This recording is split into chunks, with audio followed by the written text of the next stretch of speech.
បានលោកអ្នកស្ដាប់ជាទីមេត្រីកម្មកររោងចក្រកាត់ដេរ UDS ចំនួន67នាក់ត្រូវបានបញ្ជូនទៅព្យាបាលរបួសនៅមន្ទីរពេទ្យកាល់ម៉ែតបន្ទាប់ពីឡានដែលពួកគេជិះទៅធ្វើការរៀងរាល់ថ្ងៃក្រឡាប់កាលពីថ្ងៃប្រហ័សទី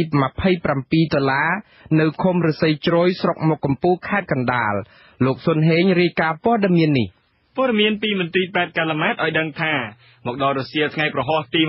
$27មនុស្ស6រូបក្នុងចំណោម67រូបដែលរងរបួសកំពុងស្ថិតនៅក្នុងសភាពធ្ងន់ធ្ងរដែលត្រូវការវះកាត់សង្គ្រោះបន្ទាន់ប្រធានផ្នែកបច្ចេកទេសនៃមន្ទីរពេទ្យកាល់ម៉ែតលោកសាស្ត្រាចារ្យកុយវ៉ានីបន្ថែមពីលើនេះថា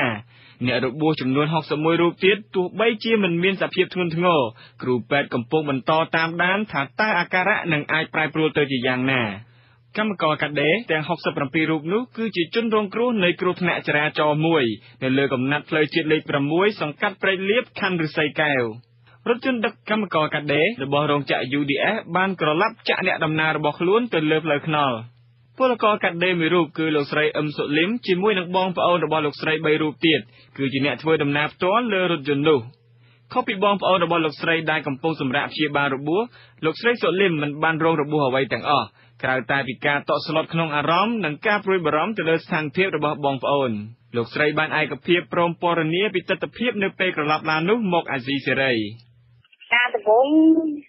ឡានហ្នឹងតែ60នាក់ជាងហើយបងហើយទៅធ្វើមកប្រហែលជាកន្លះខែណាមានអ្នកធ្វើតេស្តចូលថ្មីទៅគាត់ឲ្យ3ចេញឲ្យឈរនោះខ្ទង់ឲ្យ30នាក់ជាងបងពេលឡានកន្លះមកឡាប់នៅនឹងហើយកន្លះជាយើងដេកឡានទៅប្រហែលជា20ម៉ែត្របានឡាននឹងនៅនឹងបងចឹងអ្នកដែលបួប្រមាណហ្នឹងគឺទៅឡានអស់មកពេលឡានអស់ហ្នឹងបានរត់ដៃរត់ជើងរត់មុខអីហ្នឹងបើឲ្យណាមួយបែកកញ្ចក់មានអ្នកខ្លះក៏ចោះជុំនៅមុខហ្នឹងហ្មងអ្នកនៅលើហែកតមចេញហ្មង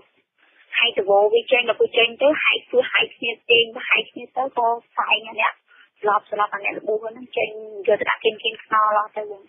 កសិករមួយរូបនៅខេត្តកណ្ដាលលោកស្រីហៀងអាយុ73ឆ្នាំធ្វើដំណើរមកមន្ទីរពេទ្យកាល់ម៉ែតទាំងស្លៀកក្រមាបន្ទាប់ពីទទួលដំណឹងថាកូនស្រីរបស់លោកបានជួបគ្រោះថ្នាក់ចរាចរណ៍ហើយកំពុងសម្រាកព្យាបាលនៅមន្ទីរពេទ្យលោកគឺជាអាណាព្យាបាលមួយរូបក្នុងចំណោមអាណាព្យាបាលជាច្រើនដែលមកអង្គុយត្រៀបត្រានៅក្បែរអគារព្យាបាលរងចាំស្ដាប់ដំណឹងពីជនរងគ្រោះ